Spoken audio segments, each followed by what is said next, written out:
truth is rejected because it requires change. It's been in the news a lot here lately about the flock cameras. These are cameras that they install throughout different cities and municipalities that look at cars passing by. And why are those things so controversial? Because not only do they capture your license plate information, they also capture the pictures of people that's in the car.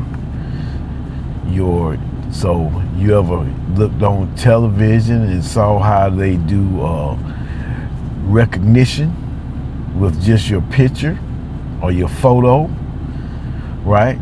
They call it facial recognition. You probably heard them talk about it on TV in your different movies. Well, that's a real thing.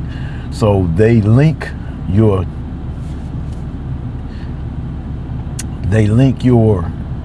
license plate number with the picture of you and the passengers that's in the car. Now, this is happening in real time right as you're passing by. Not only that, the flock camera links to the computer in your car. So it not only stores the images of the people that are in the car, but it also stores the information that's on your computer in your car. And this is the issue a lot of people have with the cameras, not just the fact that it's taking pictures of everybody in the car, and it has your license plate information, which that information has a lot to do with what's stored on the DMV computer also, but it's also linking to the car that you're driving. And it's downloading the information stored in the computer in your car and in your GPS system that you're running in your car and in your dash cam that you have in your car. All this information is almost instantly accessed, especially if you travel the same route every day and pass the same flock camera every day. Then it's going to have a lot of information, personal information about you, even down to your playlist. So that is the controversy.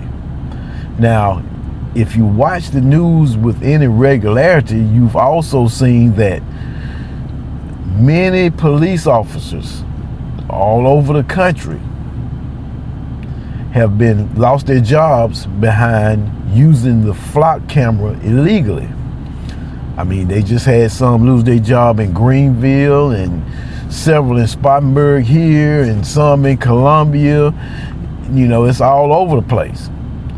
So the problem is, though, that if you read those articles, and I've read a lot of them because they're in the paper or the news every day, right? Every day they're in the news. Somebody somewhere, some officer, right? Because civilians, we don't have access to the flock cameras. Some officer has been using the flock camera to do something illegally. They don't, and you know, the interesting thing about it is they never tell you what the officer actually did.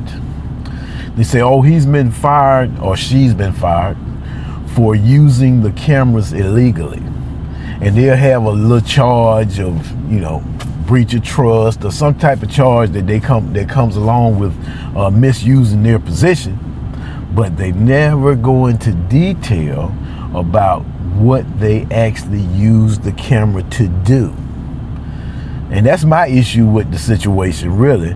Why don't they tell what the officer, I mean, I've seen probably 100 cases already in the last month.